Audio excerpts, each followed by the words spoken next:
Good morning. I hope you've had a wonderful week. It's been another busy week here at OCPA. We're finishing up the year strong, working on some major public policy initiatives that we can educate lawmakers and citizens alike as we prepare for the 2012 legislative session.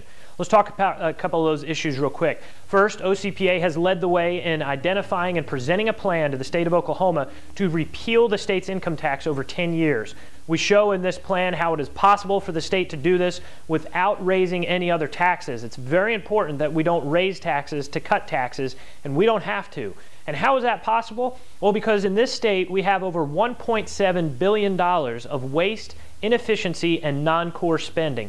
Programs that we have going on in government that have nothing to do with transportation, public safety, education, or a safety net for the truly needy that we always hear both sides of the aisle at state government talk about needing to focus on. Well, there's $1.7 billion that OCPA has identified that we can use just a small fraction of that, $300 to $400 million of that $1.7 billion of waste and inefficiencies and non-core spending that can allow the state of Oklahoma to remove the income tax burden that exists on citizens and entrepreneurs. Think about how we can empower our citizens, and think about creating the economic climate that will set this state apart as having the lowest overall tax burden in the continental United States. That's the transformational change that OCPA works on. That's the type of bold future that we believe in and will continue to work on going into next year because of your support and your help. Now, we'll be focused on modernizing government and realizing those efficiencies for state government. Fiscal Policy Director Jonathan Small will be at the forefront of that conversation next legislative session, and he's already working toward that right now.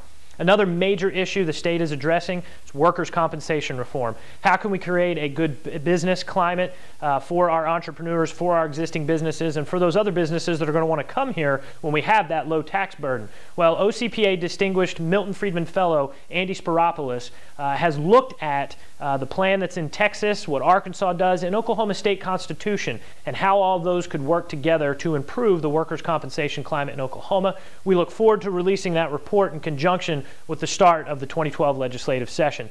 Folks, none of this would be possible without your support and your commitment to advancing freedom in this state. Thank you so much for standing side by side with OCPA in 2011. I look forward to working with you in 2012. And if you do one more thing for this organization, please go to Facebook and go to Facebook/OCPA Think and like us. We're looking for 1,000 fans before we end the year. Thank you so much for being behind us. Happy New Year and Merry Christmas.